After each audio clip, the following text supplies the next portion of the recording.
আপনারা শুনলে অবাক হবেন, শুনলে অবাক হবেন। আমাদের দেশে বাহির থেকে কিছু পীর সাহেব আসে, কিছু ভালো পীরও আছে, কিছু মন্দ পীরও আসে।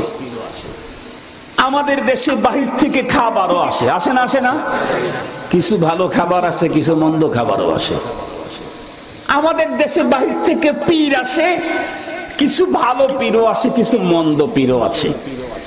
আমি বলবো না তাদের সিলসিলাটা ভালো, তাদের মূলে যিনি ছিলেন উনি অনেক ভালো ছিলেন। পরবর্তী প্রজন্মের ভিতরে আমাদের পাবনা, সাথিয়া, বেড়া, নাজিরগঞ্জ ঘাট আছে যে তার পাশেই, ওই এলাকাতে ওইখানকার লোকেরা ওই পীরের ভক্ত। তো সেই পীর তো মারা গেছে, তার ছেলে মারা গেছে, পরে নাতি নাতনি। আমাদের দেশের গণতন্ত্র যেমন নাম গণতন্ত্র, আসলে ফ্যামিলি তন্ত্র। কথা বলেন না কেন? নাম গণতন্ত্র, আসলে ফ্যামিলি তন্ত্র। পীরগিরিও তাই, পীরগিরিও তাই। পিসাবের পোলায় পীর, যোগ্য হোক আর অযোগ্য হোক, ওর চাইতে বেশি যোগ্য থাকলেও তাকে পীর বানাবে না, পীরের পোলায় পীর। সম্মানিত হাজিরিন, তো আসছে জওয়ান মানুষ, পীরের খানদানের মানুষ, মসজিদে থাকতে দিছে। বয়ান হলো সবার শেষে, পীরে দোয়া করলে এটা আল্লাহর কাছে বেশি কবুল হবে, বুজুর্গ আল্লাহওয়ালা।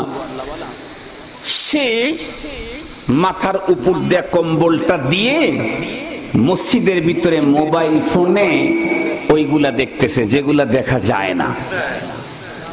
তো একজন একবার ডাকতে আসছে, মুখ খোলে না, ভিতর থেকে কথা বলে যে ঠিক আছে আমি রেডি হচ্ছি, বলে আর আধা ঘন্টা পরে, কিন্তু অসুবিধা নেই আমি রেডি আছি। এরপরে আবার ডাকতে আসছে, যার কিন্তু 20-10 মিনিট আছে, ঠিক আছে অসুবিধা নাই আমি আসতেছি, রেডি আছি। ওই লোকের মনের মধ্যে প্রশ্ন জাগছে, মাথা বের করে না কে? পরে ওর ভিতরে কি ঢুকছে, ও এসে ডাইরেক্ট মাথার থেকে ওই কম্বলটা টান দিয়ে যেই সরাইছে, দেখে পীর সাহেবের হাতে এত বড় মোবাইল, কাপড় ছাড়া মানুষ।